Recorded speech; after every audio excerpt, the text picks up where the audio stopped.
وبرکاتہ نحمدہ ونصلی علی رسولہ الکریم۔ جامعہ انواریہ حیدرآباد باب العلم انواری ایجوکیشنل سوسائٹی کی جانب سے تحاوی شریف کے درس کا سلسلہ جاری ہے۔ ہمارا جو باب زیر درس ہے باب صلاۃ الخوف کیفہ ہی۔ اس باب کی ایک نشست مکمل ہو چکی ہے اور گزشتہ نشست میں جو باتیں بیان کی گئی تھیں ان کا خلاصہ پہلے عرض کر دیا جاتا ہے۔ صاحب کتاب نے اس باب کے تحت صلاۃ خوف کی رکعتوں کی تعداد کو بیان کیا ہے اور اس کی کیفیت کو، اور اس سلسلے میں امام طحاوی نے 7 مذاہب کو یہاں بیان کیا ہے اور ان میں سے ایک مذہب کی ترجیح ثابت کی ہے۔ ان 6 مذاہب میں پہلا مذہب یہ تھا کہ صلاۃ خوف میں صرف ایک رکعت ہے۔ صاحب کتاب نے اسی مذہب کو باب کے بالکل آغاز میں بیان کیا تھا اور اس مذہب کو بیان کرنے کے بعد اس کے دلائل کو ذکر کیا، پھر ان دلائل کا جو ہے رد کیا، خاص طور پر جس دلیل کو فریق اول کی تائید میں پیش کیا گیا اس بات پر کہ صلاۃ خوف ایک رکعت ہے، تو حضرت ابن عباس کی روایت تھی جو امام مجاہد نے نقل کی ہے۔ تو یہ حدیث فریق اول کی تائید میں پیش کی گئی، پھر اس کے بعد اس حدیث کا جواب پیش کیا گیا قرآن کی آیت کے ذریعے، وَإِذَا كُنْتَ فِيهِمْ فَأَقَمْتَ لَهُمُ الصَّلَاةَ، اس آیت کے ذریعے اس حدیث کا جواب پیش کیا گیا۔ اس کے علاوہ مزید حضرت عبداللہ بن عباس کی ہی دوسری روایت سے جواب پیش کیا گیا جس کو عبید اللہ بن عبداللہ نے بیان کیا تھا۔ پھر فریق اول کی طرف سے ایک اعتراض پیش کیا گیا تھا، ایک اشکال پیش کیا گیا تھا کہ ابن عباس کی روایت کو آپ نے رد کر دیا، تو ابن عباس کے علاوہ دوسرے حضرات کی روایت بھی اسی بات کی تائید کرتی ہیں کہ صلاۃ خوف ایک رکعت ہے، اور اس سلسلے میں 4 صحابہ اکرام کی روایتیں فریق اول کی طرف سے پیش کی گئی تھیں جن کے امام طحاوی نے ذکر کیا تھا۔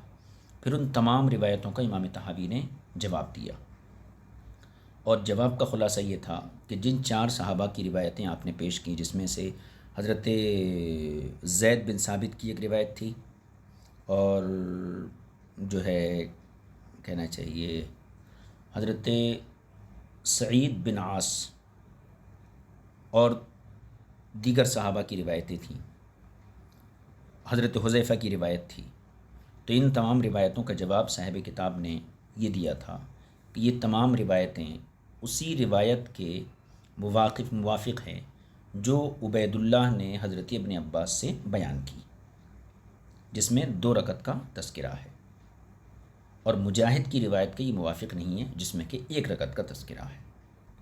یہاں تک گفتگو ہو گئی تھی۔ اس کے بعد پھر فریق اول کے دلیل کا جواب دینے کے بعد صاحب کتاب نے فریق ثانی یعنی جو حضرات 2 رکعت صلاۃ خوف مانتے ہیں ان کی تائید میں دلائل پیش کرنا شروع کیے تھے، اور انہی دلائل کے ضمن میں صاحب کتاب نے ایک دلیل حضرت عبداللہ بن مسعود کی بھی دی تھی، اور اس سے یہ ثابت کیا تھا کہ حضرت عبداللہ بن مسعود کی روایت سے کہ صلاۃ خوف 2 رکعت ہے، اور یہیں پر ہماری نشست کا اختتام ہوا تھا۔ تو حضرت ابن مسعود رضی اللہ تعالی عنہ کی روایت صاحب کتاب نے اس بات کی تائید میں پیش کی تھی کہ صلاۃ خوف 2 رکعتیں ہیں، لیکن اس حدیث پر ایک اعتراض وارد ہوتا ہے۔ آج ہم اسی اعتراض سے اپنی بات کو، اپنے سبق کو جا کے شروع کریں گے۔ پہلے اس حدیث پاک کو ایک مرتبہ ایک نظر دیکھ لیجیے۔ حضرت ابن مسعود کی روایت کیا تھی؟ ابن مسعود رضی اللہ تعالی عنہ کی روایت یہ تھی، میں سند یہاں پر پڑھ دیتا ہوں تھوڑی سی، نہیں پوری سند دیکھ لیجیے۔ وحدثنا ابو بکرۃ قال حدثنا محمد قال حدثنا سفیان عن خصیف عن ابی عبیدہ عن عبد اللہ، یہ سند ہو گئی۔ قال صلی رسول اللہ صلی اللہ علیہ وسلم صلاۃ الخوف فی بعض ایامہ فصف صفا خلفہ وصف موازی العدو وکلہم فی صلاۃ فصلی بہم رکعۃ ثم ذهب هؤلاء الى مصاف هؤلاء وجاء هؤلاء الى مصاف هؤلاء فصلى بهم ركعة ثم قضوا ركعة ثم ذهب هؤلاء الى مصاف هؤلاء وجاء هؤلاء الى مصاف هؤلاء فقضوا ركعة۔ یہ حدیث پاک عبداللہ بن مسعود کی تھی کہ حضور اکرم صلی اللہ علیہ وسلم نے ایک مرتبہ نماز خوف ادا فرمائی تو ایک صف تو حضور کے پیچھے بن گئی اور ایک صف دشمن کے مقابل کھڑی رہی۔ وَكُلُّهُمْ فِي صَلَاةٍ، یہ جملہ ہے جس سے اعتراض وارد ہوتا ہے کہ سارے لوگ نماز کے اندر تھے، یعنی مسلمانوں کے جو لشکر کے دو حصے تھے وہ دونوں بھی نماز کے اندر تھے، تو اس جملے سے اعتراض پڑتا۔ اب کیا اعتراض پڑتا ہے اس کو ہم دیکھ لیتے ہیں۔ اب جو عبارت یہاں سے ہم پڑھنا ہے وہ یہ ہے کہ قال ابو جعفر، امام طحاوی نے کہا، فقد اخبر فی هذا الحدیث انہم قضوا رکعتا رکعتا، کہ ابن مسعود کی جو یہ حدیث گزری اس میں اس بات کی خبر دی آپ نے کہ صحابہ نے ایک ایک رکعت نماز کو قضا کیا، یعنی ایک رکعت حضور کے پیچھے پڑھے، ایک رکعت بعد میں ادا کیے۔ ایک بات کی تو یہ خبر دی، وہ اخبرہ، اور دوسری یہ بھی خبر دی، انہم دخلوا فی الصلاۃ جمیعا، یعنی تمام لوگ ایک ساتھ نماز میں داخل ہو گئے۔ اور یہ بات جو ہے یہ جمہور کے بیان کردہ طریقے کے خلاف ہے۔ جمہور کا بیان کردہ طریقہ کیا ہے کہ ایک لشکر حضور کے پیچھے ایک رکعت پڑھے اور لشکر کا دوسرا حصہ دشمن کے مقابل کھڑا رہے، پھر یہ لشکر ایک رکعت پڑھ کے واپس چلا جائے اور وہ لشکر کا حصہ جو دشمن کے مقابل کھڑا ہے وہ آ کر ایک رکعت ادا کرے۔ یہ طریقہ جمہور نے بیان کیا، اور اس حدیث کے الفاظ یہ کہتے ہیں کہ ان سب حضرات نے وَكُلُّهُمْ فِي صَلَاةٍ، اس سے یہ سمجھ میں آتا ہے کہ دونوں لشکر کے دونوں گروہ، یعنی اسلامی لشکر کے دونوں گروہ ایک ساتھ نماز میں داخل ہو گئے ہوں، حالانکہ یہ چیز جمہور کے خلاف ہے۔ تو آپ نے گویا کہ حدیث کے ایک حصے سے اس بات پر استدلال کر دیا کہ صلاۃ خوف 2 رکعت ہے، لیکن حدیث کا دوسرا حصہ جو ہے وَكُلُّهُمْ فِي صَلَاةٍ، اس کو آپ تسلیم نہیں کرتے ہیں، جبکہ آپ یہ کہتے ہیں کہ ایک حصہ پہلے امام کے پیچھے آئے پھر دوسرا حصہ آئے، یعنی سارے لوگ ایک ساتھ امام کے پیچھے صلاۃ خوف نہیں پڑھ سکتے، تو پھر اس وجہ سے اعتراض وارد ہوتا ہے۔ تو امام طحاوی نے اسی اعتراض کی یہاں وضاحت کی، اس کے بعد اس کا جواب دیا، فرمایا وَأَخْبَرَ أَنَّهُمْ دَخَلُوا فِي الصَّلَاةِ جَمِيعًا، اور ابن مسعود رضی اللہ تعالی عنہ نے اس حدیث میں اس بات کی خبر کی کہ تمام صحابہ ایک ساتھ نماز میں شریک ہوئے۔ فقد ثبت بما ذکرنا من الآثار ان صلاۃ الخوف رکعتان، لہذا ہماری ذکر کردہ حدیثوں سے یہ بات تو ثابت ہو گئی کہ صلاۃ خوف 2 رکعت ہے۔ البتہ رہی یہ بات کہ ابن مسعود نے جو یہ فرمایا غیر ان حدیث ابن مسعود ذکر فیہ دخولہم فی الصلاۃ معا، مگر ابن مسعود کی حدیث میں یہ جو ذکر کیا گیا ہے کہ تمام صحابہ ایک ساتھ نماز میں شریک ہوئے، اس جملے کی ہم تحقیق کرنا چاہیں گے۔ بھئی گزشتہ جو روایتیں ذکر کی گئی ان روایتوں سے یہ بات تو ثابت ہو گئی کہ صلاۃ خوف 2 رکعت ہے۔ ابو موسیٰ اشعری کی روایت پہلے ذکر کی تھی، پھر اس کے بعد عبداللہ ابن مسعود کی روایت ذکر کی، لیکن ابن مسعود کی روایت میں یہ جو جملہ آیا کہ وَكُلُّهُمْ فِي صَلَاةٍ، یعنی تمام صحابہ ایک ساتھ نماز میں شامل ہوئے، تو ہم اس جملے کی تحقیق کر لیتے ہیں، آیا دوسرے صحابہ اکرام سے اس سلسلے میں جو حدیثیں مروی ہیں تو کیا وہ حدیثیں ابن مسعود کے اس جملے کے معارض ہیں یا نہیں ہیں؟ اگر دیگر صحابہ اکرام سے اس بات کی معارض روایتیں موجود ہو جائیں گی اور ثابت ہو جائے گا کہ اس قسم کی روایتیں موجود ہیں جن میں اس جملے کی مخالفت ہے، تو پھر ہم اس جملے پر عمل نہیں کریں گے، دیگر صحابہ اکرام کی جو روایتیں ہیں ان پر عمل کریں گے۔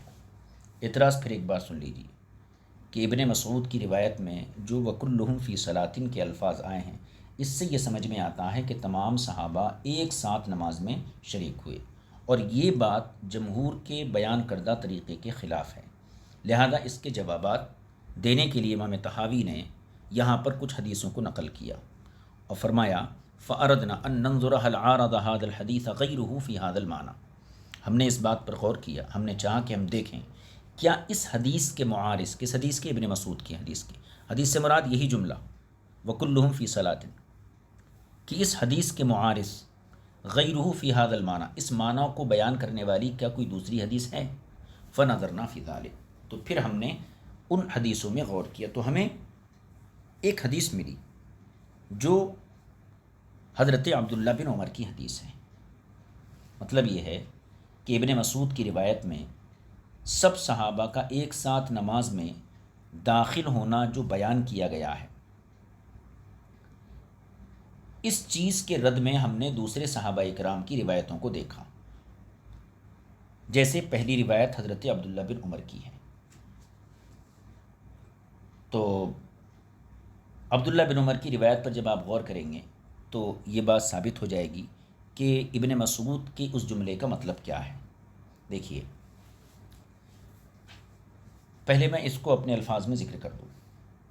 حضرت ابن مسعود رضی اللہ تعالیٰ عنہ کی روایت میں جو یہ جملہ آیا وَكُلُّهُمْ فِي صَلَاةٍ، یعنی سب کے سب نماز میں ایک ساتھ موجود تھے، تو مراد یہ ہے آپ کی کہ ایک گروہ کو ایک رکعت پڑھانے کے بعد جب دوسرا گروہ نماز میں داخل ہو گیا تو دونوں گروہوں کا ایک ساتھ داخل ہونا ثابت ہوا، اور اس طرح داخل ہونا کیفیت اور مقصد صلاۃ کے خلاف نہیں ہوتا ہے۔ اس کے علاوہ جو مذکورہ ٹکڑا ہے وَكُلُّهُمْ فِي صَلَاةٍ، یہ حصہ جو ہے یہ فریق سادس یعنی امام ابو یوسف، جن کا مذہب بالکل اخیر میں آئے گا، ان کا قول ان کے لیے مستدل ہے، کیونکہ ان کے یہاں صلاۃ خوف کا یہی طریقہ ہے۔ اب جواب سنیے حدیث کے ضمن میں۔ پہلے حدیث پڑھ لیتے ہیں ہم۔ فَإِذَا يُونُسُ قَدْ حَدَّثَنَا قَالَ حَدَّثَنَا ابن وَهْبٍ أَنَّ مَالِكًا، یہ حدیث سے دیکھیے، أَنَّ مَالِكًا حَدَّثَهُ عن نافع أن عبد الله بن عمر، عبداللہ بن عمر سے مروی ہے، کانا اذا سئل عن صلاۃ الخوف، جب حضرت عبداللہ بن عمر سے صلاۃ خوف کے بارے میں پوچھا گیا کہ صلاۃ خوف کیسے پڑھی جائے گی، قال تو آپ نے فرمایا یتقدم الامام وطائفۃ من الناس فیصلی بہم رکعۃ، یعنی امام آگے بڑھے اور لوگوں کا ایک گروہ اس کے ساتھ ہو، ان کو ایک رکعت پڑھائے۔ وَيَكُونُ طَائِفَةٌ مِّنْهُمْ بَيْنَهُ وَبَيْنَ الْعَدُوِّ وَلَمْ يُصَلُّوا، اور ان میں سے ایک گروہ امام کے اور دشمن کے درمیان ہو اور وہ نماز نہ پڑھیں۔ فَيَتَقَدَّمُ الَّذِينَ لَمْ يُصَلُّوا وَيَتَأَخَّرُ الْآخَرُونَ، پھر وہ جنہوں نے نماز نہیں پڑھی وہ آگے بڑھیں اور دوسرے پیچھے ہٹ جائیں۔ فَيُصَلِّي بِهِمْ رَكَعَةً، اور ان کو امام ایک رکعت پڑھائے۔ ثُمَّ يَنصَرِفُ الْإِمَامُ وَقَدْ صَلَّى رَكَعَتَيْنِ، پھر امام سلام پھیر دے اور چونکہ اس نے 2 رکعت مکمل پڑھ لی۔ فَتَقُومُ كُلُّ طَائِفَةٍ مِّنَ الطَّائِفَتَيْنِ، پھر ہر گروہ میں سے، دونوں گروہ میں سے ہر ایک کھڑا ہو جائے۔ فَيُصَلُّونَ لِأَنفُسِهِمْ رَكَعَةً رَكَعَةً، یعنی امام کے سلام پھیرنے کے بعد دونوں جو گروہ ہیں وہ کھڑے ہو کر ایک ایک رکعت خود بخود پڑھیں۔ بعد ان ينصرف الامام، امام کے سلام پھیرنے کے بعد۔ فیکون کل واحدۃ من الطائفتین قد صلوا رکعتین رکعتین، تو اس طرح ہر گروہ نے دو رکعت مکمل کر لی ہیں۔ قال نافع، نافع کہتے ہیں یعنی عبداللہ بن عمر سے روایت کرنے والے، لا ارى ابن عمر ذکر ذلك الا عن النبی، یعنی میرا خیال یہی ہے کہ حضرت ابن عمر رضی اللہ تعالی عنہ نے اس چیز کو حضور اکرم صلی اللہ علیہ وسلم سے ہی روایت کر کے بتایا ہوگا۔ اب یہ حدیث ہم پڑھ لیے۔ یہ حدیث حضرت عبداللہ بن عمر کی ہے، یہ مفصل روایت ہے۔ اس روایت میں ہم نے کیا دیکھا کہ دونوں گروہوں کے ساتھ، دونوں گروہ جو امام کے پیچھے نماز پڑھے، تو ایک گروہ کو حضور نے الگ الگ نماز، ایک گروہ کو الگ نماز پڑھائی، دوسرے گروہ کو الگ نماز پڑھائی، اور بعد میں دونوں گروہوں نے ایک ایک رکعت کی قضا پڑھ لی۔ لہٰذا عبداللہ بن مسعود کی روایت کا وہ ٹکڑا جس میں یہ ہے وَكُلُّهُمْ فِي صَلَاةٍ، کہ سارے لوگ ایک ساتھ نماز میں شریک تھے، تو یہ روایت ابن مسعود کی اس روایت کے معارض ہو گئی، لہذا اس تعارض کی وجہ سے وہ قابل استدلال نہیں ہوئی۔ ایک جواب تو یہ ہوا۔ امام طحاوی نے ایک حدیث پیش کر دی، اب اس کے بعد اس پر تبصرہ کیا، کہتے ہیں فقط اخبر فی هذا الحدیث ان دخول الثانیۃ فی الصلاۃ بعد ان یصلی الامام بالطائفۃ الاولی رکعتین، اس حدیث میں ابن عمر نے اس بات کی خبر دی کہ دوسرے گروہ کا نماز میں شریک ہونا یہ کب تھا؟ بعد ان یصلی الامام بالطائفۃ الاولی رکعۃ، جبکہ امام پہلے گروہ کو ایک رکعت پڑھا چکے، اس کے بعد دوسرا گروہ شریک ہوا۔ والکتاب شاہد لہذا، یہاں سے دوسری دلیل ہے، ایک دلیل تو ہو گئی کہ ابن عمر کی یہ حدیث عبداللہ ابن مسعود کے اس جملے کے معارض ہو گئی۔ دوسری دلیل والکتاب شاہد لہذا، اور قرآن کریم کی آیت بھی اسی بات کی تائید پیش کرتی ہے کہ دونوں گروہوں کو الگ الگ ایک ایک رکعت پڑھائی گئی۔ کیسے؟ قرآن کریم میں ہے وَلْتَأْتِ طَائِفَةٌ أُخْرَىٰ لَمْ يُصَلُّوا فَلْيُصَلُّوا مَعَكَ، یعنی چاہیے کہ وہ گروہ جس نے ابھی نماز شروع نہیں کی وہ آئے اور وہ آپ کے پیچھے کھڑے ہو کر نماز پڑھے۔ تو اس آیت سے بھی یہی سمجھ میں آتا ہے کہ پورا لشکر ایک ساتھ نماز میں شریک نہیں ہوتا تھا۔ دیکھیے والکتاب شاہد لہذا، اور قرآن کریم بھی اسی بات کی گواہی دیتا ہے۔ فإن اللہ تعالیٰ قال، کیونکہ اللہ تبارک و تعالیٰ نے فرمایا وَلْتَأْتِ طَائِفَةٌ أُخْرَىٰ، یعنی جب ایک گروہ نماز پڑھ چکا اس کے بعد وَلْتَأْتِ طَائِفَةٌ أُخْرَىٰ، پھر چاہیے کہ دوسرا گروہ آئے۔ کون سا گروہ؟ لم یصلوا، جو نماز ابھی تک نہیں پڑھا ہے، فلیصلوا معک، اور وہ آپ کے ساتھ نماز پڑھے۔ فقد ثبت بما وصفنا، لہذا ہماری اس وضاحت سے یہ ثابت ہو گیا ان دخول الثانیۃ فی الصلاۃ بعد فراغ الامام من الرکعۃ الاولی، کہ دوسرے گروہ کا نماز میں شریک ہونا یہ اس وقت ہے جب کہ امام ایک رکعت سے فارغ ہو چکا تھا۔ وہذا الخبر صحیح الاسنادی، اور یہ جو حدیث ہے صحیح الاسناد ہے، یعنی اوپر عبداللہ بن عمر کی جو روایت ذکر کی گئی ہے یہ اس کی سند صحیح ہے۔ وَأَصْلُهُ مرفوع، اور اس کی اصل مرفوع ہے، کیونکہ نافع نے کیا فرمایا؟ لا ارى ابن عمر عن ذکر ذلك الا عن النبی، یعنی میرا خیال یہ ہے، یہی ہے کہ حضرت ابن عمر نے یہ بات حضور سے ہی نقل کی ہوگی، تو اس کی اصل مرفوع ہے۔ وَإِن كَانَ نَافِعٌ قَدْ شَكَّ فِيهِ فِي وَقْتٍ مَا حَدَّثَ بِهِ مالک، یعنی اگرچہ نافع نے اس میں تھوڑا شک ظاہر کیا ہے، یعنی شک کس بات کا؟ یعنی نافع نے وَإِن كَانَ نَافِعٌ قَدْ شَكَّ فِيهِ، اگرچہ نافع نے اس میں شک ظاہر کیا ہے، فی وقت ما حدث به مالکا، یعنی نافع نے مالک سے بیان کرتے وقت، یعنی جب اس حدیث کو امام نافع نے حضرت مالک کے سامنے بیان کیا تو بیان کرتے وقت انہوں نے شک کا اظہار کیا۔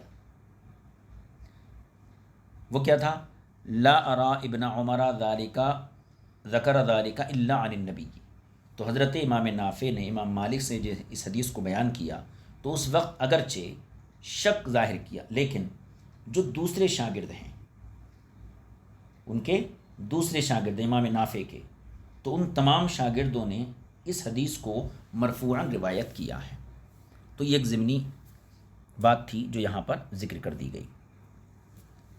بہرکیف اس حدیث پاک سے یہ ثابت ہوا کہ ابن مسعود کی حدیث میں جو وَكُلُّهُمْ فِي صَلَاةٍ کا جو جملہ ہے، اس جملے کو دو طریقے سے رد کیا جا سکتا ہے، ایک تو ابن عمر کی حدیث کی بنیاد پر اور دوسری قرآن کریم کی آیت کی بنیاد پر۔ اب اس کے بعد مزید تائید پیش کرتے ہیں وَهَكَذَا رَوَاهُ عَنْهُ أَصْحَابُهُ الْأَكَابِرِ، اور اس حدیث کو ان کے بڑے بڑے اصحاب نے اسی طریقے سے بیان کیا ہے۔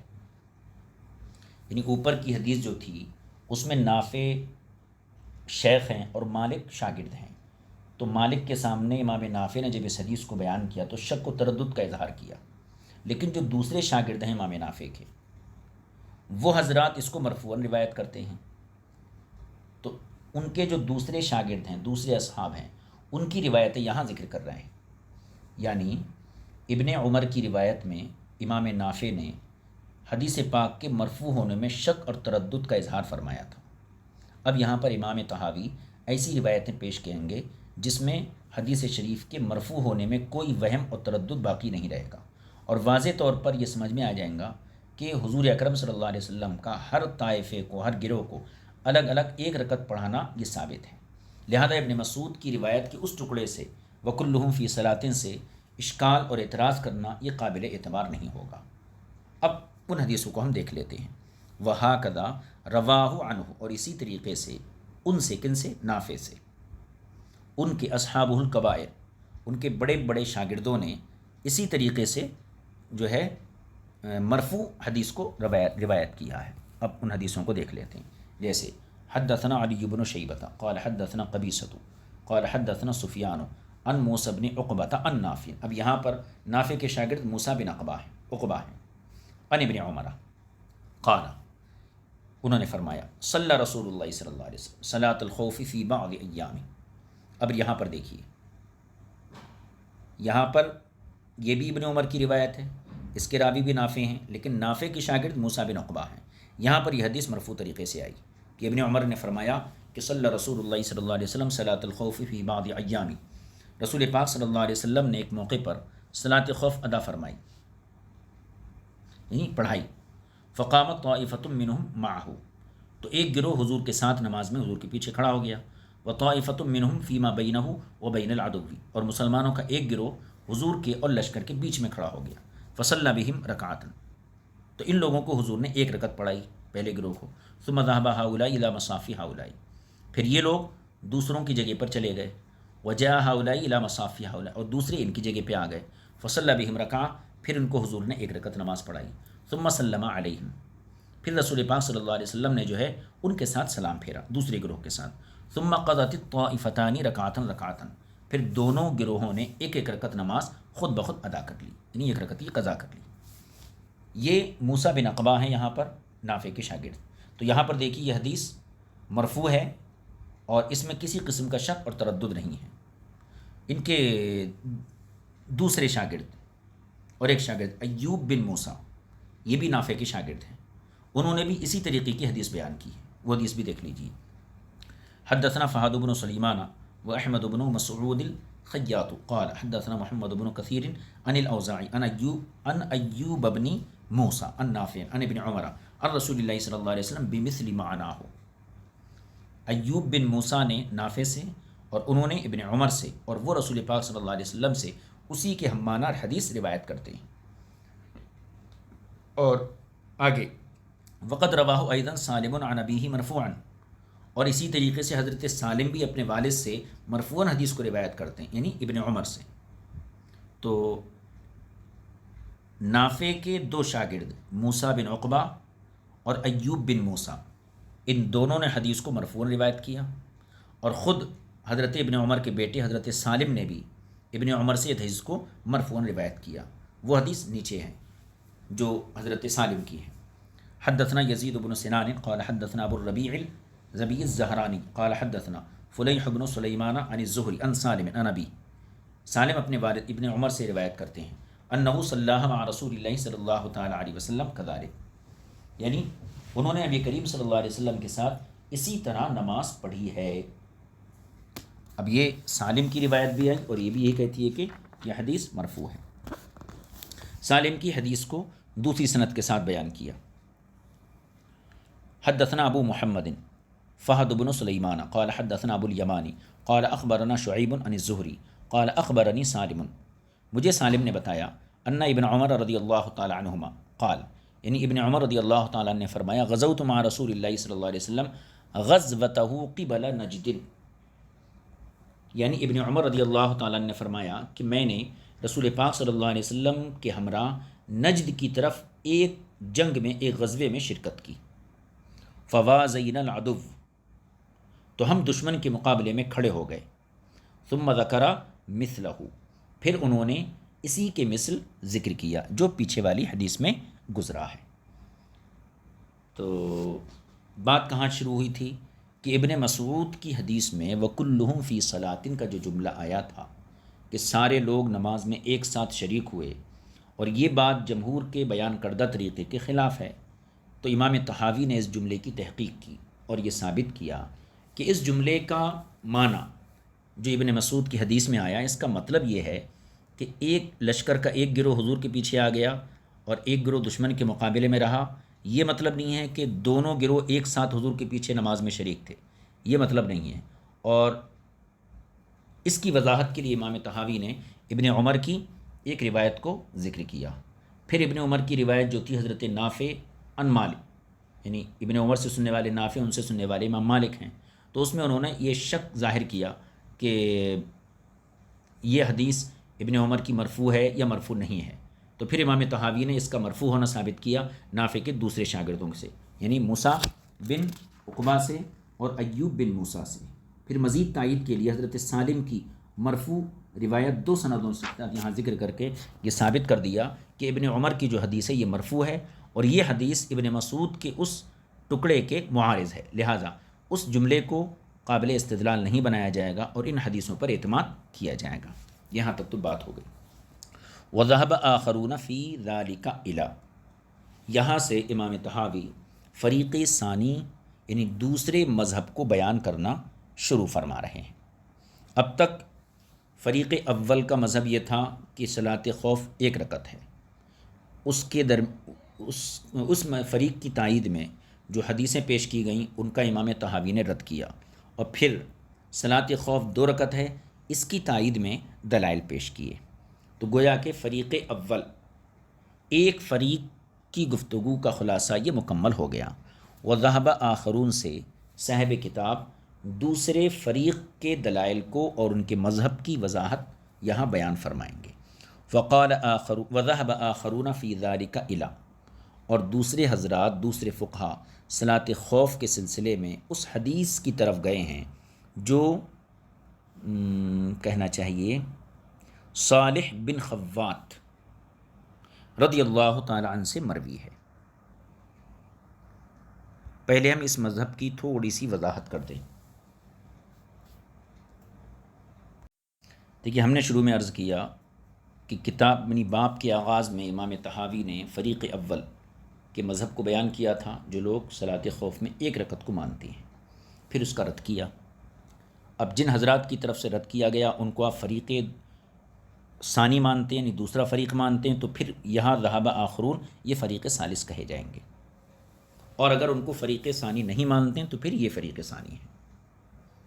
لیکن جس ترتیب سے ہم یہ سبق پڑھ رہے ہیں، اگر اس ترتیب کا لحاظ رکھا جائے تو 1 رکعت کے قائلین یہ فریق اول ہو گئے، 2 رکعت کے قائلین یہ فریق ثانی ہو گئے، اور یہاں سے تیسرے فریق کے مذہب کی صراحت اور ان کے دلائل کو بیان کریں گے۔ تیسرا فریق جو ہے، ان کے مذہب کا دار و مدار یا ان کے قول کے دار و مدار سہل بن ابی حثمہ کی اس حدیث کے اوپر ہے جس کو صالح بن خوات کے طریق سے بیان کیا گیا ہے، اور اس حدیث کو یہاں ذکر کیا گیا۔ پہلے ہم حدیث پڑھیں گے، حدیث پڑھنے کے بعد اس سے جو مذہب اخذ کیا جاتا ہے وہ مذہب بیان کریں گے، پھر امام طحاوی نے اس کے جو جوابات دیے ہیں ان جوابات کی طرف توجہ کریں گے۔ دیکھیے، وذهب آخرون فی ذلک، اور صلاۃ خوف کے سلسلے میں دوسرے فقہا الی اس حدیث کی طرف گئے ہیں ما حدثنا یونس، جو حدیث ہم سے یونس نے بیان کی۔ اب پوری سند ہے۔ قال اخبرنا ابن وهب ان مالکا حدثه عن یزید بن رومان عن صالح بن خوات امن صلی مع رسول اللہ صلی اللہ تعالی علیہ وسلم، یعنی صالح بن خوات کے اوپر اس حدیث کا دار و مدار ہے، اور انہوں نے صالح بن خوات نے امن صلی مع رسول اللہ صلی اللہ علیہ وسلم یوم ذات الرقاع صلاۃ الخوف، صالح بن خوات نے اس شخص سے روایت کیا ہے جس نے ذات الرقاع کے دن حضور اکرم صلی اللہ علیہ وسلم کے پیچھے نماز خوف پڑھی تھی۔ یہ ذات الرقاع کیا ہے؟ ایک غزوہ ہے، وہ یہاں مراد ہے۔ تو صالح بن خوات امن صلی اس شخص سے روایت کرتے ہیں جس نے حضور اکرم صلی اللہ علیہ وسلم کے ساتھ ذات الرقاع کے موقع پر صلاۃ خوف پڑھی تھی۔ یہاں پر اس شخص کا نام نہیں ہے، لیکن آگے جو حدیث آئے گی اس میں نام آئے گا سہل بن ابی حثمہ، یہاں پر اس صحابی کا نام نہیں ہے۔ دیکھیے، اب صالح بن خوات ایک ایسے شخص سے حدیث روایت کرتے ہیں کہ جنہوں نے رسول پاک صلی اللہ علیہ وسلم کے ساتھ غزوہ ذات الرقاع میں صلاۃ خوف پڑھی تھی۔ کیا نقل کرتے ہیں؟ ان طائفتاً صفت معہ، کہ ایک گروہ یعنی مسلمانوں کا ایک گروہ حضور کے پیچھے صف بنا کر کھڑا ہو گیا، وطائفۃ وجاہ العدو، اور ایک گروہ مسلمانوں کا دشمن کے مقابل کھڑا رہا۔ فصلی بالذین معہ رکعۃ، تو جو گروہ حضور کے ساتھ تھا اس گروہ کو حضور اکرم صلی اللہ علیہ وسلم نے ایک رکعت نماز پڑھائی۔ ثم ثبت قائما، پھر آپ کھڑے کھڑے انتظار یعنی کھڑے رہے اور انتظار کرتے رہے۔ وَأَتَمُّوا لِأَنفُسِهِمْ، اور جن لوگوں کو آپ نے ایک رکعت نماز پڑھائی ان لوگوں نے اپنی نماز مکمل کری اور حضور جو ہیں کھڑے کھڑے انتظار کر رہے ہیں۔ ثم انصرفوا، پھر یہ لوگ چلے گئے نماز مکمل کر کے۔ فصفوا وجاہ العدو، اور دشمن کے مقابلے میں جا کر صف آرا ہو گئے۔ وجاءت الطائفۃ الاخری فصلی بہم الرکعۃ التی بقیت من صلاتہ، پھر جب دوسرا گروہ آیا تو حضور اکرم صلی اللہ علیہ وسلم نے ان لوگوں کو وہ ایک رکعت پڑھائی جو آپ کی نماز سے باقی رہ گئی تھی، یعنی جو ایک رکعت باقی رہ گئی تھی نماز وہ آپ ان کو پڑھائے۔ ثم ثبتا جالسا، پھر آپ بیٹھے رہے۔ وَأَتَمُّوا لِأَنفُسِهِمْ، اور ان لوگوں نے اپنی نماز مکمل کر لی۔ ثم سلم بہم، اس کے بعد آپ نے ان کے ساتھ سلام پھیرا۔ یہ ہو گئی حدیث۔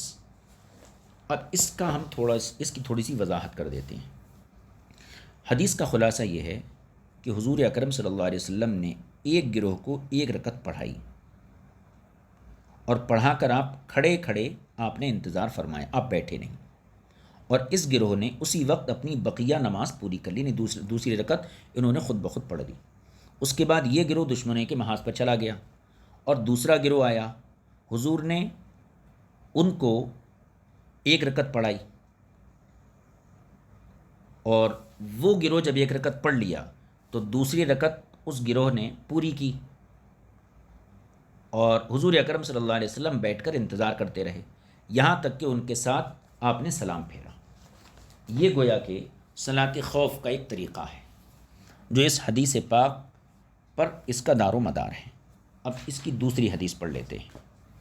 دیکھیے، حدثنا یونس قال اخبرنا ابن وهب ان مالکا حدثه عن یحیی بن سعید عن القاسم بن محمد بن ابی بکر عن صالح بن خوات الانصاری، یہ وہی صالح بن خوات، ان سہل بن ابی حثمۃ رضی اللہ عنہ اخبرہ، یہاں پر ان کا نام ہے جن سے صالح بن خوات نے حدیث سنی ہے۔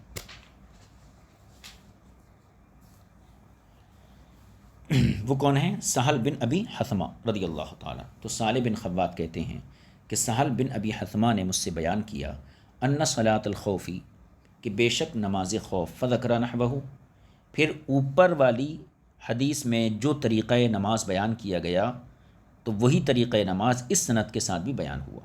ولم یذکرہ عن النبی صلی اللہ تعالیٰ علیہ وسلم، لیکن اس سند کے ساتھ جو حدیث آئی ہے اس میں انہوں نے رسول پاک صلی اللہ علیہ وسلم کا تذکرہ نہیں کیا ہے۔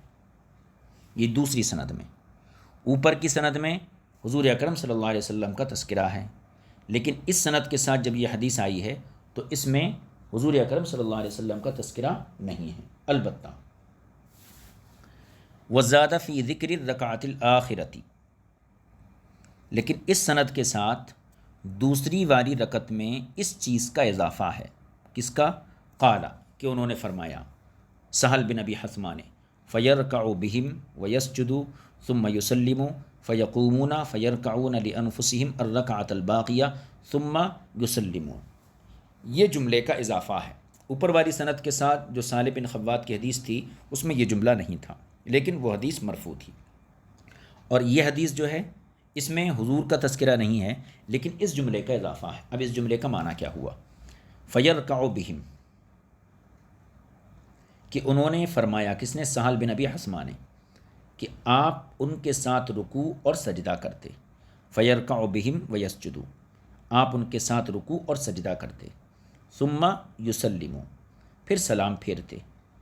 فیقومون فیرکعون لانفسہم الرکعۃ الباقیہ، پس وہ لوگ پھر کھڑے ہو کر باقی رکعت خود بخود ادا کرتے۔ ثم یسلمون، پھر سلام پھیر دیتے۔ یہ اس چیز کا اضافہ ہے۔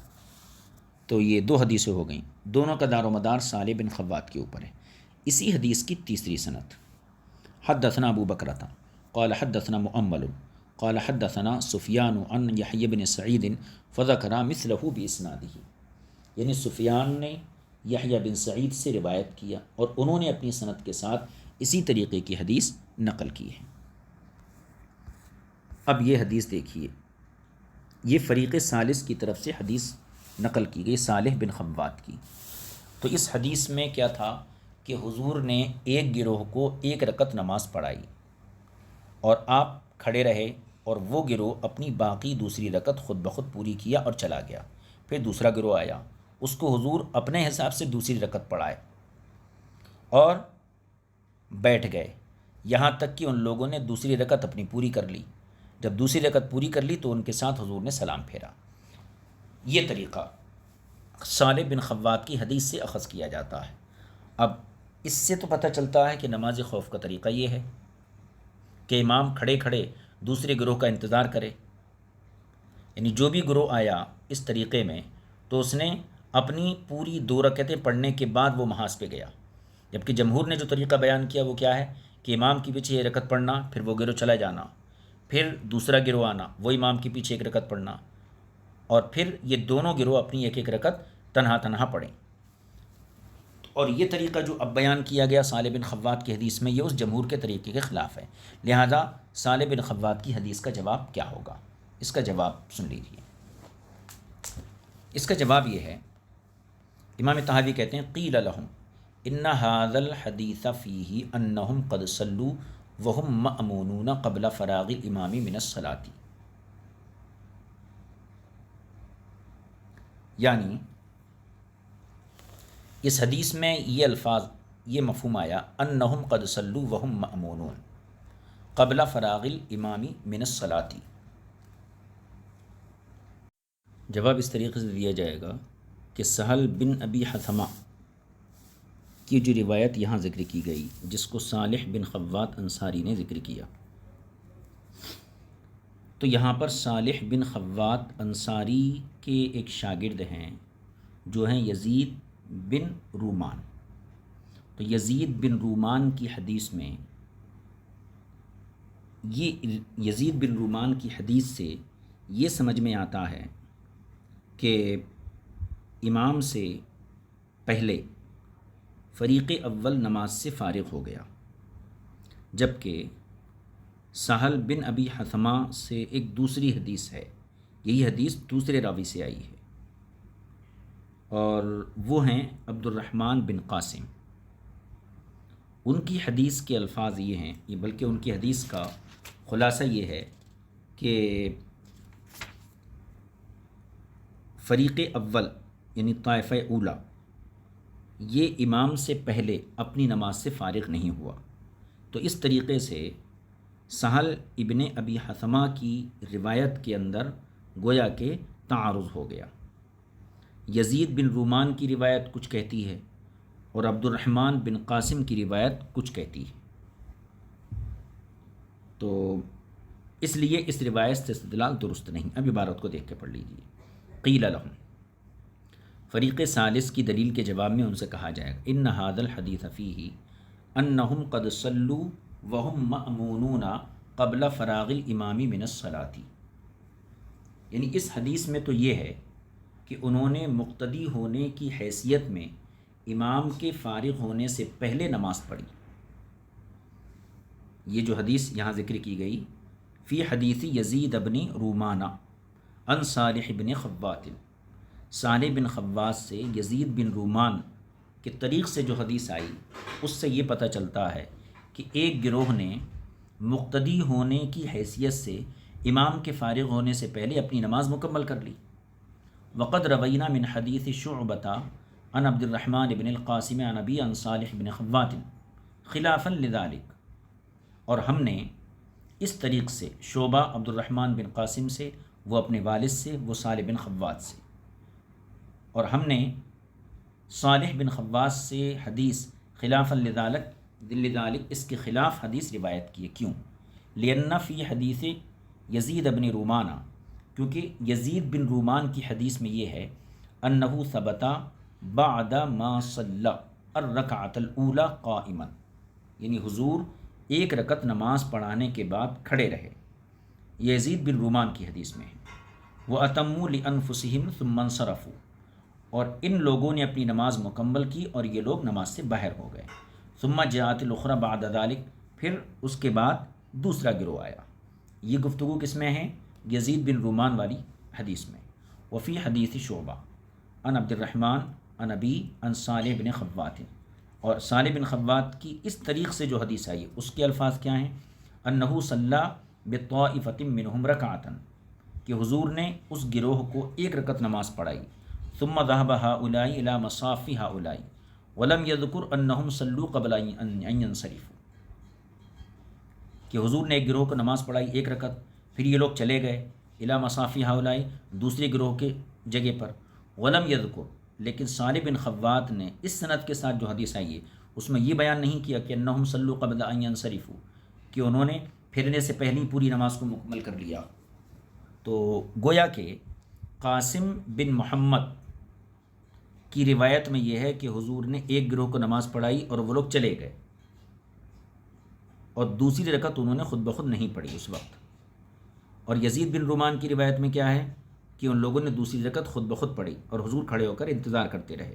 تو گویا کہ صالح بن جو ہے یہ حدیث جو ہے قاسم بن محمد کی روایت یزید بن رومان کی روایت کے خلاف ہو گئی، تو ان میں تعارض ہو گیا۔ فقد خالف القاسم بن محمد یزید بن رومانہ، لہذا قاسم بن محمد نے یزید بن رومان کی حدیث کی مخالفت کی۔ فإن كان هذا يؤخذ من طریق الاسناد، اب یزید بن رومان کی حدیث بھی ہے اور قاسم بن عبد الرحمن بن محمد کی بھی حدیث ہے، اب دونوں حدیثوں میں سے کس کو ترجیح دی جائے گی؟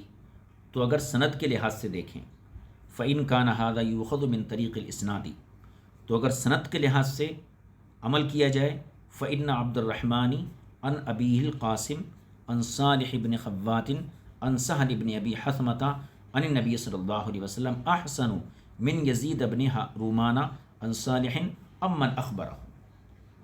اگر سند کے طریق سے دیکھیں تو عبد الرحمن کی روایت اس طریق سے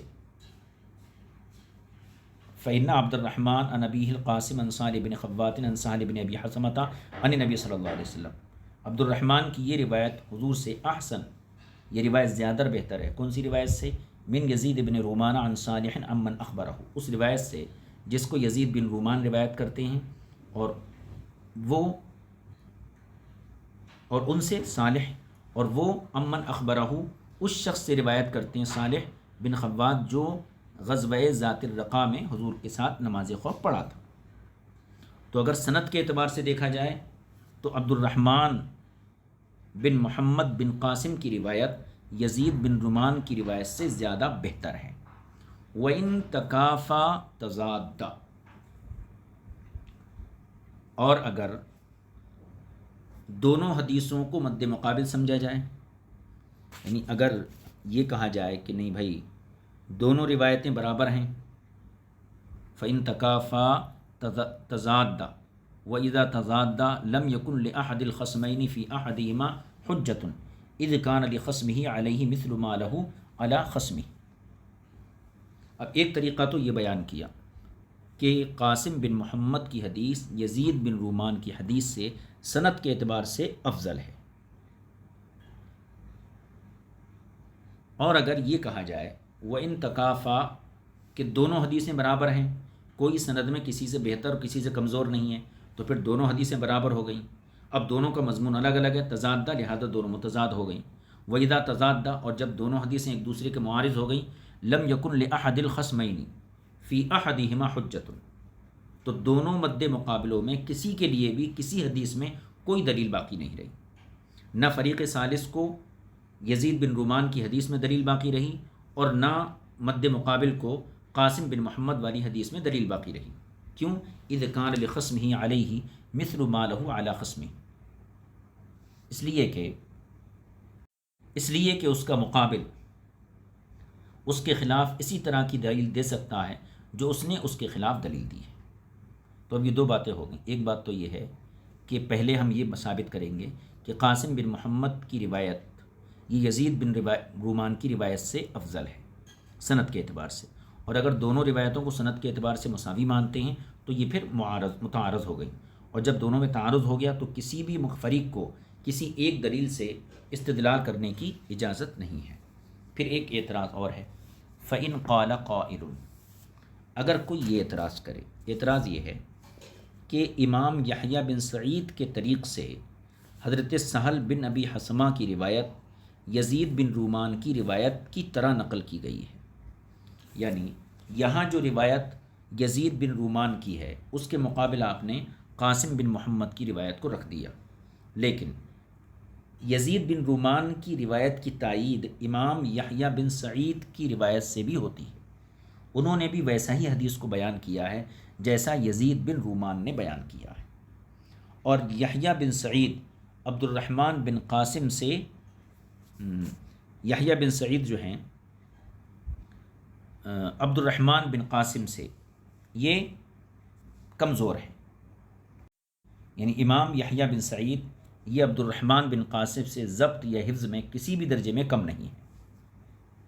پیچھے تو ہم نے یہ جواب دے دیا تھا کہ قاسم بن محمد جو ہیں یہ یزید بن رومان سے جو ہیں قوی ہیں، اور یہاں پر فریق ثالث کی طرف سے یہ اعتراض کیا جاتا ہے کہ ٹھیک ہے یزید بن رومان اور قاسم بن محمد میں مقابلہ کیا جائے تو قاسم بن محمد قوی ہیں، لیکن ایک اور راوی ہیں جن سے یہ حدیث آئی ہے جو یحییٰ بن سعید ہیں، اور یحییٰ بن سعید کی روایت بھی یزید بن رومان کی روایت کے موافق ہے، اور یحییٰ بن سعید یہ قاسم یعنی عبد الرحمن بن قاسم سے کسی بھی اعتبار سے کم نہیں ہے، لہذا یزید بن رومان کی روایت کو لیا جائے گا۔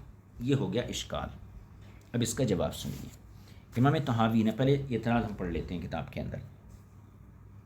فَإِنْ قَالَ قَائِلٌ، اگر کوئی کہنے والا یہ کہے کہ فَإِنَّ يَحْيَى بْنَ سَعِيدٍ قَدْ رَوَىٰ عَنِ الْقَاسِمِ بْنِ مُحَمَّدٍ عَنْ صَالِحِ بْنِ خَوَّاتٍ عَنْ سَهْلٍ مَا يُوَافِقُ مَا رَوَىٰ يَزِيدُ بْنُ رومان، اگر کوئی یہ کہے کہ یحییٰ بن سعید نے قاسم بن محمد سے، وہ صالح بن خوات سے، وہ سہل بن ابی حثمہ سے ایسی حدیث روایت کرتے ہیں جو یزید بن رومان کی حدیث کے موافق ہے، وہ یحییٰ بن سعید لیس بدون عبد الرحمن بن القاسم فی الضبط والحفظ، اور امام یحییٰ بن سعید یہ عبد الرحمن بن قاسم سے نہ ضبط حدیث میں کم ہے نہ حفظ حدیث میں کم ہے، نہ قوت حافظہ کے اعتبار سے کم ہے نہ ضبط کے اعتبار سے کم ہے۔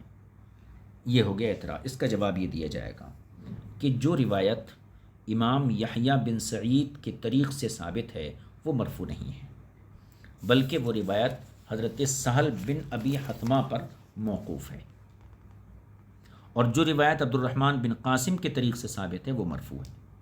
تو ممکن ہے کہ یحییٰ بن سعید کے طریق سے جو روایت ہے وہ حضرت سہل بن ابی حثمہ کی رائے اور ان کے اجتہاد پر مبنی ہو، اس لیے مرفوع حدیث کے مقابلے میں موقوف سے استدلال یہ درست نہیں ہوگا۔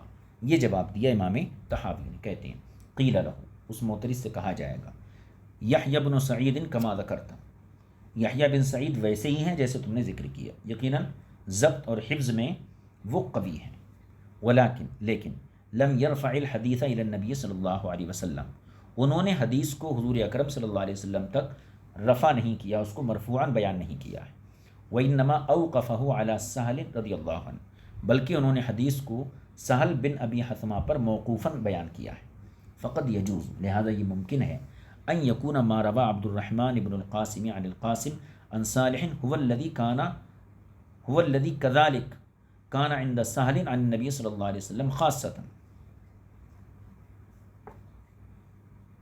اس لیے ہو سکتا ہے جو کچھ عبد الرحمن بن قاسم نے حضرت قاسم سے اور انہوں نے حضرت صالح سے روایت کیا وہ سہل کی نبی کریم صلی اللہ علیہ وسلم سے خاص روایت کی طرح ہو۔ ثم قال، پھر ہوا من رأیہ ما بقیہ، باقی انہوں نے اپنی رائے سے کہا ہو، فصار ذلک رأیا منہ، لہذا یہ ان کی رائے ہو سکتی ہے، لا عن النبی صلی اللہ علیہ وسلم، نبی کریم صلی اللہ علیہ وسلم سے مروی قول نہیں ہوگا، ولذالک، اسی وجہ سے لم یرفعہ یحییٰ الی النبی صلی اللہ علیہ وسلم، یحییٰ بن سعید نے اسے مرفوعاً روایت نہیں کیا۔ فلما احتمل ذلك ما ذکرنا ارتفع ان یقوم به حجۃ ایضا، جب اس بات کا احتمال موجود ہے جو ہم نے ذکر کیا تو اس سے بھی استدلال ممکن نہیں رہا۔ والنظر یدفع ذلك، اور نظر بھی اس چیز کو دفع کرتی ہے، یعنی آپ نے صلاۃ خوف کی جو کیفیت جو ہے صالح بن خوات کی حدیث سے بیان کی، حدیث کے اعتبار سے ہم نے اس کا جواب دے دیا، لیکن عقل و قیاس کا بھی یہی تقاضا ہے کہ صلاۃ خوف کا وہ طریقہ نہیں ہونا چاہیے جو طریقہ آپ نے بیان کیا ہے۔ اب یہاں سے امام طحاوی رد کرتے ہوئے گویا کہ فریق ثالث کا اپنا قیاس پیش کر رہے ہیں۔ قیاس یہ ہے، دیکھیے، امام کی نماز مقتدی کے ساتھ یا مقتدی سے پہلے پوری ہوتی ہے، یہ قاعدہ ہے۔ امام کی نماز مقتدی سے پہلے یا مقتدی کے ساتھ، ایسا نہیں ہو سکتا کہ امام کی نماز مقتدی کے بعد پوری ہو، یا تو امام کی نماز مقتدی کے ساتھ پوری ہوگی یا امام کی نماز مقتدی سے پہلے پوری ہوگی، جیسے لاحق اور مسبوق، ان کا حکم ہے۔ اگر کوئی بعد میں جماعت میں شریک ہوا ایک رکعت چھوٹنے کے بعد، تو اس کی نماز امام کے بعد پوری ہوگی اور امام کی اس سے پہلے پوری ہوگی۔ تو ایک چیز تو یہ ہے کہ امام کی نماز مقتدی کے ساتھ پوری ہوگی یا مقتدی سے پہلے پوری ہوگی۔ دوسری بات، مقتدی افعال صلاۃ میں امام کے تابع ہوتا ہے، اور ایسا کہیں جائز اور ثابت نہیں ہے کہ مقتدی کی نماز امام سے پہلے پوری ہو جائے، اور آپ کا جو مدعا ہے اور آپ کا جو دعویٰ ہے وہ یہ ہے کہ مقتدی کی نماز امام سے پہلے پوری ہو رہی ہے، اور یہ جائز نہیں، اس لیے آپ کا مدعا صحیح نہیں ہو سکتا۔ تو قیاس بھی یہی چاہتا ہے کہ صلاۃ خوف کا وہ طریقہ نہ ہو جو آپ نے بیان کیا ہے۔ اب اس کا ترجمہ دیکھ لیجیے۔ والنظر یدفع ذلک، اور نظر بھی اس چیز کو منع کرتی ہے، یعنی قیاس بھی اس کی نفی کرتا ہے، کس کی؟ آپ کے طریقۂ صلاۃ کی۔ کیسے؟ لأن لم نجد فی شیء من الصلاوات ان المأمون یصلی شیئا منها قبل الامام، اس لیے کہ ہم کوئی ایسی نماز نہیں پاتے کہ مقتدی اس میں سے کچھ امام سے پہلے ادا کرے، یعنی ایسی کوئی نماز نہیں ہے جس میں مقتدی کی نماز امام سے پہلے مکمل ہو جائے۔ وَإِنَّمَا يَفْعَلُهُ الْمَأْمُونُ مَعَ فِعْلِ الْإِمَامِ أَوْ بَعْدَ فِعْلِ الْإِمَامِ، بلکہ ہوتا یہ ہے کہ مقتدی یا تو امام کے ساتھ یا اس کے بعد ادا کرتا ہے۔ وَإِنَّمَا يُلْتَمَسُ عِلْمُ مَا اخْتُلِفَ فِيهِ مِمَّا أُجْمِعَ عَلَيْهِ، اور اگر وہ کہیں نہیں، وَإِنَّمَا يُلْتَمَسُ عِلْمُ مَا اخْتُلِفَ فِيهِ مِمَّا أُجْمِعَ عَلَيْهِ، اور مختلف فی چیز کو تلاش کیا جاتا ہے مجمع علیہ، یعنی اس چیز میں جس پر سب کا اتفاق ہے، اور اس پر سب کا اتفاق ہے کہ مقتدی کی نماز یعنی امام کی نماز مقتدی کے بعد مکمل ہو، اس پر اس کو کوئی بھی جائز نہیں مانتے۔ تو ہم نے دیکھا، نمازوں میں غور کیا تو کوئی نماز ایسی نہیں ہے کہ جس میں امام سے پہلے مقتدی کی نماز مکمل ہو جائے، جبکہ یہ تو پایا جاتا ہے کہ مقتدی کی نماز یا تو امام کے ساتھ پوری ہوگی یا پھر امام کے بعد پوری ہوگی۔ فَإِنْ قَالُوا، اگر وہ یہ کہیں، قد رأینا تحویل الوجہ عن القبلۃ قد یجوز فی هذه الصلاۃ، یہاں سے گویا کہ عقلی طور پر ایک قیاس پیش کیا جا رہا ہے فریق ثالث کی تائید میں۔ اگر یہ قیاس پیش کیا جائے کہ کسی نماز میں قبلے کی طرف پیٹ کرنا اور چہرہ اور سینے کو قبلے سے پھر لینا جائز نہیں ہے، یعنی ہم نے قیاس کا پیش کیا کہ کوئی نماز ایسی نہیں ہے جس میں مقتدی امام سے پہلے نماز مکمل کر لے، اور آپ کے طریقۂ نماز میں امام سے پہلے مقتدی کی نماز پوری ہو جا رہی ہے، تو اس پر اگر کوئی یوں اعتراض کرے اور یہ کہے کہ کسی بھی نماز میں قبلے کی طرف پیٹ کرنا اور چہرہ اور سینے کو قبلے سے پھیر لینا یہ جائز نہیں ہے، لیکن صلاۃ خوف میں یہ جائز ہے، تو اسی طرح مقتدی کا امام سے پہلے اپنی نماز کو پورا کر لینا دوسرے حالات میں جائز نہیں ہے لیکن صلاۃ خوف میں جائز ہے۔ یہ اگر کوئی اس طریقے سے اعتراض کرے تو اس کا جواب ہم یہ دیں گے کہ ہم نے غور و فکر کر کے دیکھا کہ بعض عذروں کی بنیاد پر استقبال قبلہ ساقط ہو جاتا ہے، یعنی توجہ الی القبلہ یہ چیز ساقط ہو جاتی ہے، اور قبلے کی طرف چہرہ کیے بغیر نماز درست بھی ہو جاتی ہے، جیسا کہ اس پر سب کا اجماع ہے کہ شکست خوردہ لشکر اگر بھاگتے ہوئے نماز کا وقت آ جائے تو غیر قبلہ کی طرف پوری نماز پڑھ سکتا ہے۔ اسی طرح اگر کوئی شخص آبادی سے باہر سواری پر نفل نماز پڑھے تو اشارے کے ساتھ غیر قبلہ کی طرف نماز پڑھنا بھی جائز ہے۔ تو کیا پتہ چلا کہ غیر قبلہ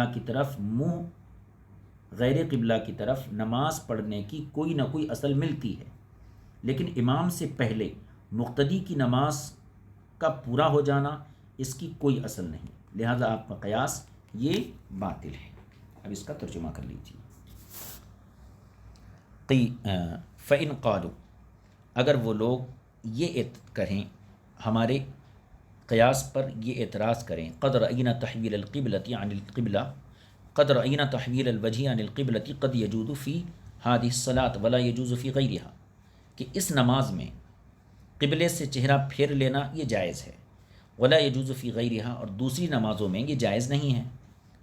فما ينکرون قضاء المأمون قبل فراغ الامام كذلك جوز فی هذه الصلاة، اسی طریقے سے فما ينکرون قضاء المأمون قبل فراغ الامام كذلك جوز فی هذه الصلاة ولم يجوز فی غیرها،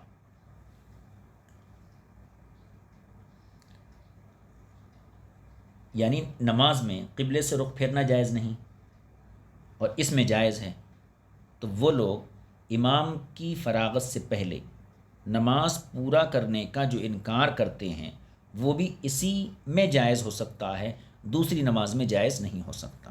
قیل لہ، تو ان سے جواباً کہا جائے گا، ان تحویل الوجہ عن القبلۃ قد رأیناہ ابیح فی غیر ہذہ الصلاۃ للعذر، قبلے سے چہرے کا پھیر لینا اس کی نظیر موجود ہے، قد رأیناہ ہم نے دیکھا ہے، ابیحا یہ چیز جائز قرار دی گئی ہے صلاۃ خوف کے علاوہ بھی، للعذر عذر کی بنیاد پر، فابیحا فی ہذہ الصلاۃ کما ابیحا فی غیرہا، لہذا صلاۃ خوف میں بھی اس کو مباح قرار دیا گیا جیسے کہ دوسری نمازوں میں دیا گیا۔ وذالک، اب وہ دوسری نمازیں کون سی ہیں؟ وذالک انہم قد اجمعوا، اور وہ یہ کہ فقہا کا اس بات پر اجماع ہے، ان من کان منہزما فحضرت الصلاۃ، کہ اگر ایک لشکر ہو جو دشمن سے بھاگنے والا ہو، فحضرت الصلاۃ، اور اسی وقت نماز کا وقت ہو جائے، نماز کا وقت حاضر ہو جائے، فإنہ یصلی وإن کان علی غیر قبلۃ، تو وہ اسی وقت نماز پڑھے اگرچہ قبلہ رخ نہ ہو، فلما کان قد یصلی کل الصلاۃ علی غیر القبلۃ لعلۃ العدو ولا یفسد ذلک علیہ صلاتہ، پس جب دشمن کے سبب ہر نماز غیر قبلہ کی طرف پڑھی جا سکتی ہے اور اس سے نماز فاسد بھی نہیں ہوتی، کان انصرافہ علی غیر القبلہ من بعد صلاتہ احری الا یضرہ ذلک، تو نماز کے بعد قبلے سے رخ پھیرنا اس بات کے زیادہ لائق ہے کہ نقصان نہ پہنچائے۔ فلما وجدنا اصلا فی الصلاۃ الی غیر القبلہ، پھر جب ہم نے یہ ضابطہ دیکھا کہ عذر کی وجہ سے غیر قبلے کی طرف نماز پر اجماع ہے، مجمعاً علیہ انہ قد یجوز بالعذر، کہ عذر کی وجہ سے غیر قبلہ کی طرف نماز پڑھنا اس پر اجماع ہے، عطفنا علیہ مختلف فیہ من استدبار القبلۃ فی الانصراف للعذر، تو جب ہم نے یہ ضابطہ دیکھا کہ عذر کی وجہ سے غیر قبلہ کی طرف نماز پر اجماع ہے تو واپس پھرنے کے لیے بوجہ عذر قبلے کی طرف پیٹ پھیرنے کو بھی ہم نے اسی پر قیاس کیا. ولما لم نجد لقضاء المأمون من قبل ان يفرغ الامام من الصلاة اصلا، اور جب ہم نے فراغت امام سے پہلے نماز کو پورا کرنے کے بارے میں کوئی اصل نہیں پائی، ایسی اصل فیما اجمع علیہ جو متفق علیہ اصل ہو، یدل علیہ فنعطفہ علیہ، تو کوئی ایسی اصل ہم نے نہیں پائی جس پر اتفاق ہو کہ ہم اس پر قیاس کریں، تو ہم نے اس پر عمل کو باطل کر دیا. اب طلنا العمل بھی، ہم نے اس پر عمل کو باطل کر دی. ورجعنا الى الاثار الاخرى التي قدمنا ذکرها التي معها التواتر وشواهد الاجماع، اور ان دوسری روایتوں کی طرف ہم نے رجوع کیا جن کو ہم نے اس سے پہلے ذکر کیا ہے، وہ متواتر ہیں اور ان پر اجماع کی گواہی بھی پائی جاتی ہے. یہ قیاس مکمل ہو گیا. تو قیاس بھی یہی چاہتا ہے کہ جو طریقہ نماز فریق ثالث کی طرف سے ذکر کیا گیا ہے وہ طریقہ نماز احادیث کے بھی خلاف ہے اور جو ہے قیاس کے بھی خلاف ہے. اب یہاں سے فریق ثالث کی دلیل کا ایک اور جواب دیا گیا حدیث کی روشنی میں. وقد روی عن ابی ہریرہ عن النبی صلی اللہ علیہ وسلم خلاف ذالک کلی، اور حضرت ابو ہریرہ رضی اللہ تعالی عنہ سے بھی اس کے خلاف مرفوع حدیث مروی ہے. جیسے پہلی حدیث یہ ہے، دیکھیے. حدثنا علی بن شیبۃ قال حدثنا ابو عبد الرحمن المقری قال حدثنا حیوۃ و ابن لہیعۃ قال اخبرنا ابو الاسود محمد بن عبد الرحمن الاسدی انه سمع عروة بن الزبیر يحدث عن مروان بن الحکم انه سأل ابا ہریرہ رضی اللہ تعالی عنہ. مروان بن حکم سے مروی ہے کہ ابو ہریرہ سے پوچھا، کیا پوچھا؟ حل صلیت مع رسول اللہ صلی اللہ علیہ وسلم صلاۃ الخوف، اے ابو ہریرہ کیا آپ نے حضور اکرم صلی اللہ علیہ وسلم کے ساتھ صلاۃ خوف پڑھی ہے؟ قال نعم، تو آپ نے فرمایا ہاں پڑھی ہے. قال مروان نے کہا متى، کب پڑھی ہے؟ قال ابو ہریرہ نے فرمایا عام غزوتی نجد، یعنی غزوہ نجد کے سال. قام رسول اللہ صلی اللہ علیہ وسلم لصلاۃ العصر، رسول پاک صلی اللہ علیہ وسلم صلاۃ عصر کے لیے کھڑے ہوئے. وقامت معه طائفۃ، اور آپ کے ساتھ ایک گروہ بھی کھڑا ہو گیا. وطائفۃ اخرى مقابل العدو وظهورهم الى القبلۃ، اور دوسرا گروہ دشمن کے مقابل تھا اور قبلے سے ان کی طرف پیٹ تھی، یعنی وہ دشمن کے مقابلے میں تھا اور ان کی پیٹ جو ہے قبلے کی طرف تھی. یہ حضرت ابو ہریرہ نے صلاۃ خوف کا طریقہ بیان کیا. فکبر رسول اللہ صلی اللہ علیہ وسلم وکبروا جميعا، حضور اکرم صلی اللہ علیہ وسلم نے تکبیر کہی تو ان لوگوں نے بھی تکبیر کہی، سب نے. کنے؟ الذین معہ، جو حضور کے ساتھ تھے. والذین مقابل العدو، اور انہوں نے بھی تکبیر کہی والذین مقابل العدو، جو دشمن کے مقابلے میں تھے. ثم رکع رسول اللہ صلی اللہ علیہ وسلم رکعۃ واحدہ، پھر حضور اکرم صلی اللہ علیہ وسلم نے ایک رکوع کیا. ورکعت معہ الطائفۃ التی تلیہ، تو آپ کے ساتھ والوں نے بھی ایک رکوع کیا، یعنی جو گروہ آپ کے ساتھ تھا انہوں نے بھی ایک رکوع کیا. ثم سجد وسجدت معہ الطائفۃ التی تلیہ، اور آپ نے جب سجدہ کیا تو پھر آپ کے ساتھ جو گروہ تھا اس نے بھی ایک سجدہ کیا. والآخرون قیام مقابل العدو، اور دوسرا جو گروہ تھا وہ دشمن کے مقابلے میں کھڑا رہا. اب یہ ایک رکعت ہو گئی. حضور نے پہلے تکبیر کہی تو سب نے تکبیر کہی.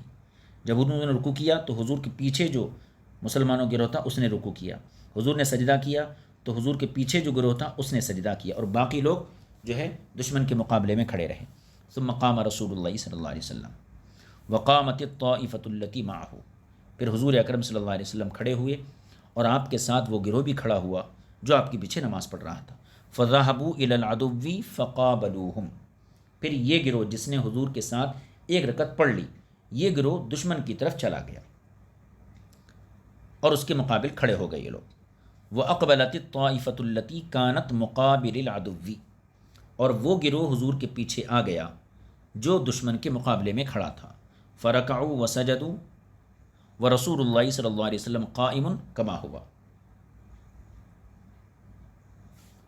اور انہوں نے رکوع اور سجدہ کیا اور رسول پاک صلی اللہ علیہ وسلم اسی طرح کھڑے رہے. فرکع رسول اللہ صلی اللہ علیہ وسلم ثم قاموا، پھر وہ لوگ کھڑے ہوئے. فرکع رسول اللہ صلی اللہ علیہ وسلم رکعۃ اخری فرکعوا معه، پھر حضور صلی اللہ علیہ وسلم نے دوسرا رکوع کیا تو انہوں نے بھی حضور کے ساتھ رکوع کیا. ثم سجد وسجدوا معه، پھر حضور اکرم صلی اللہ علیہ وسلم نے سجدہ کیا تو انہوں نے بھی سجدہ کیا. ثم اقبلت الطائفة الاخرى التي كانت مقابل العدو، پھر وہ گروہ آیا جو دشمن کے مقابلے میں تھا. فرکعوا وسجدوا، انہوں نے رکوع کیا سجدہ کیا. ورسول اللہ صلی اللہ علیہ وسلم قاعد ومعه، اور حضور صلی اللہ علیہ وسلم بیٹھے تھے اور جو ان کے ساتھ تھے، جو حضور کے ساتھ تھے. فسلم رسول اللہ صلی اللہ علیہ وسلم، پھر حضور نے سلام پھیرا. وسلموا معه جميعا، اور حضور کے ساتھ سب نے سلام پھیرا. فکانت لرسول اللہ صلی اللہ علیہ وسلم رکعتان، تو حضور کی اس طرح دو رکعتیں ہوئیں. وَلِكُلِّ رَجُلٍ مِّنَ الطَّائِفَتَيْنِ رَكَعَتَانِ رَكَعَتَانِ، اور دونوں گروہ میں سے ہر شخص کی دو دو رکعتیں ہوئیں. یہ حدیث ابو ہریرہ کی ایک حدیث. اب ایک حدیث اور پڑھ لیتے ہیں اس کے بعد، دوسری حدیث ہے. دوسری حدیث یہ ہے: حدثنا ابن ابی داود قال حدثنا محمد بن عبد الله بن نمير قال حدثنا يونس بن بكير عن محمد بن اسحاق قال حدثني محمد بن جعفر بن الزبير عن عروة بن الزبير عن ابي هريرة، یہ بھی حضرت ابو ہریرہ رضی اللہ تعالیٰ عنہ سے مروی. قال، انہوں نے فرمایا: صلی رسول اللہ صلی اللہ علیہ وسلم صلاۃ الخوف، رسول پاک صلی اللہ علیہ وسلم نے نماز خوف پڑھی. فصدع الناس صدعین، تو لوگ دو گروہوں میں تقسیم، تو آپ نے لوگوں کو دو گروہوں میں تقسیم کر دیا. یہ یوں کہیے کہ لوگ دو گروہوں میں تقسیم ہو گئے. اگر صدع الناس صدعین، لوگ دو گروہ، فصدع الناس، یہ عبارت ہونا چاہیے فصدع الناس صدعین، حضور نے لوگوں کو دو گروہوں میں تقسیم فرما دیا. فصلت طائفة خلف رسول اللہ صلی اللہ علیہ وسلم، تو ایک گروہ نے حضور اکرم صلی اللہ علیہ وسلم کے ساتھ نماز پڑھی. وطائفة تجاه العدو، اور دوسرا گروہ دشمن کے مقابلے میں کھڑا رہا. فصلی رسول اللہ صلی اللہ علیہ وسلم بمن خلفہ رکعۃ وسجد بہم سجدتین، تو حضور اکرم صلی اللہ علیہ وسلم نے ان کو جو حضور کے پیچھے تھے ایک رکعت، ایک رکوع کیا. وسجد بہم سجدتین، اور ان کے ساتھ دو سجدے کیے. ثم قام وقاموا معه، پھر حضور بھی کھڑے ہوئے اور یہ لوگ بھی حضور کے ساتھ کھڑے ہو گئے. فلما استووا قیاما رجع الذین خلفہ وراءهم القہری، پھر وہ لوگ بھی آپ کے ساتھ کھڑے ہو گئے. یہ ہو گیا جب سیدھے کھڑے، فلما استووا، جب سیدھے کھڑے ہوئے تو رجع الذین خلفہ، تو پیچھے والے الٹے پاؤں پلٹ گئے.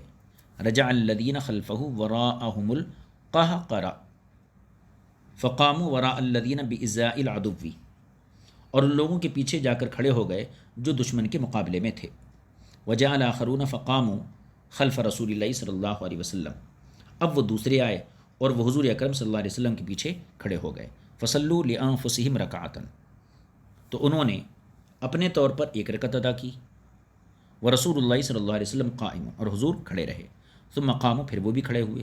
فصلی رسول اللہ صلی اللہ علیہ وسلم بہم اخری، تو حضور اکرم صلی اللہ علیہ وسلم نے ان کو دوسری رکعت پڑھائی. فکانت لہم ولرسول اللہ صلی اللہ علیہ وسلم رکعتان، تو ان کی اور حضور کی دو دو رکعتیں ہو گئیں. وجاء الذین بإزاء العدو فصلوا لأنفسهم رکعۃ وسجدتین، اور جو لوگ دشمن کے مقابلے میں تھے وہ آئے اور انہوں نے اپنی نماز خود ایک رکعت اور دو سجدوں کے ساتھ پڑھی. ثم جلسوا خلف رسول اللہ صلی اللہ علیہ وسلم، پھر وہ لوگ حضور اکرم صلی اللہ علیہ وسلم کے پیچھے بیٹھ گئے. فسلم بہم جمیعا، تو حضور اکرم صلی اللہ علیہ وسلم نے ان سب کے ساتھ سلام پھیرا. یہ طویل حدیث ہو گئی.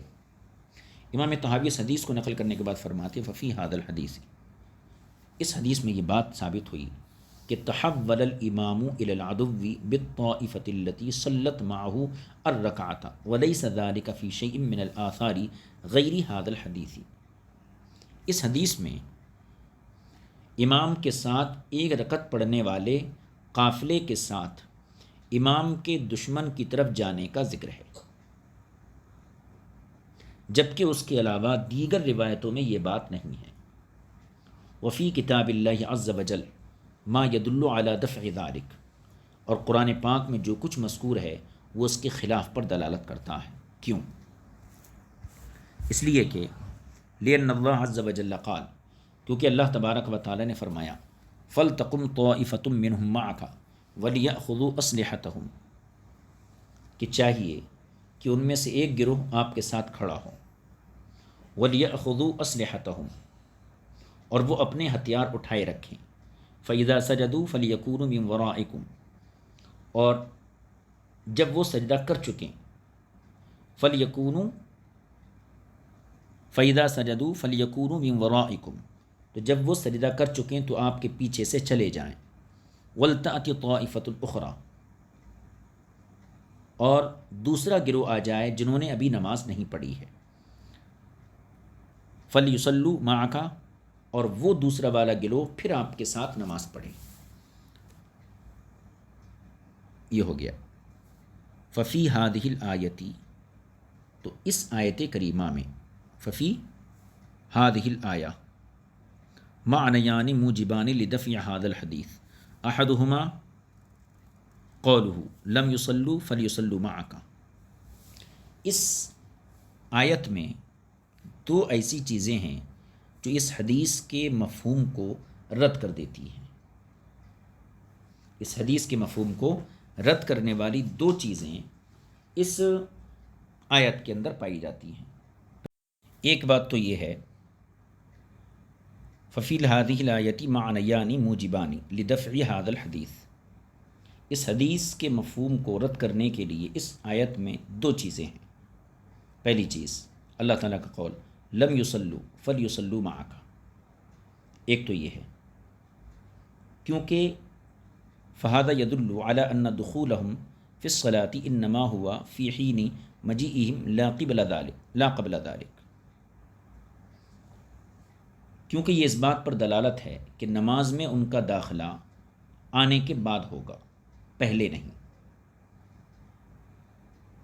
اور ارشاد خداوندی دوسرا فَلْتَقُمْ طَائِفَةٌ مِّنْهُمْ مَعَكَ ثُمَّ قَالَ وَلْتَأْتِ طَائِفَةٌ أُخْرَى لَمْ يُصَلُّوا فَلْيُصَلُّوا مَعَكَ،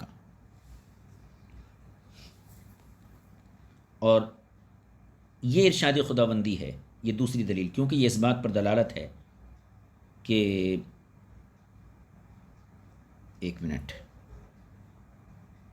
اس کا معنی دیکھ لیجئے پہلے، فَلْتَقُمْ طَائِفَةٌ مِّنْهُمْ مَعَكَ، کہ چاہیے کہ ایک گروہ آپ کے ساتھ کھڑا رہے، پھر فرمایا ثم قال، پھر اللہ نے فرمایا وَلْتَأْتِ طَائِفَةٌ أُخْرَى لَمْ يُصَلُّوا فَلْيُصَلُّوا مَعَكَ، اور چاہیے کہ دوسرا گروہ آئے جنہوں نے نماز نہیں پڑھی۔ بس فَذَكَرَ الْإِتْيَانَ لِلطَّائِفَتَيْنِ إِلَى الْإِمَامِ، یہ استدلال ہے۔ بس وہ دونوں گروہوں کے امام کی طرف آنے کا یہاں ذکر کیا گیا کہ دونوں گروہ امام کی طرف آئیں۔ فَذَكَرَ الْإِتْيَانَ لِلطَّائِفَتَيْنِ إِلَى الْإِمَامِ، تو دونوں گروہوں کا امام کی طرف آنے کا تذکرہ کیا گیا۔ وَقَدْ وَافَقَ ذَلِكَ مِنْ فِعْلِ رسول اللہ صلی اللہ علیہ وسلم الآثار المتواترۃ التي بدأنا بذکرها فهي اولی من هذا الحدیث، اور اس باب کے شروع میں جو متواتر حدیثیں ہم نے ذکر کی ہیں وہ بھی رسول کریم صلی اللہ علیہ وسلم کے اس فعل مبارک کے موافق ہیں، بس وہ حدیثیں اس حدیث سے زیادہ بہتر ہیں، وہ حدیثیں اس حدیث سے زیادہ بہتر ہیں۔ فہی اولی من ھذا الحدیث، لہذا انہی حدیثوں پر عمل کیا جائے گا۔ یہ فریق ثالث کے مذہب کا پورے طور پر یہاں رد کر دیا گیا، حدیث کے ذریعے بھی اور قیاس کے ذریعے بھی۔ اب اس کے بعد جو ہے چوتھا فریق، ان کی گفتگو جو ہے شروع ہوگی انشاءاللہ، اس کو ہم آئندہ نشست میں ذکر کریں گے۔ وذهب آخرون فی صلاۃ الخوف الی ما حدثنا ابو بکرہ و ابن مرزوق۔ اس حدیث پاک سے فریق رابع یعنی چوتھے فریق، چوتھے مذہب کی وضاحت کی جائے گی، اس کو انشاءاللہ آئندہ نشست میں آپ کی خدمت میں پیش کیا جائے گا۔ آج کی گفتگو یہیں پہ مکمل ہوتی ہے۔ صلی اللہ علیہ نبی کریم وآلہ وصحبہ اجمعین والحمد للہ رب العالمین۔ السلام علیکم ورحمۃ اللہ۔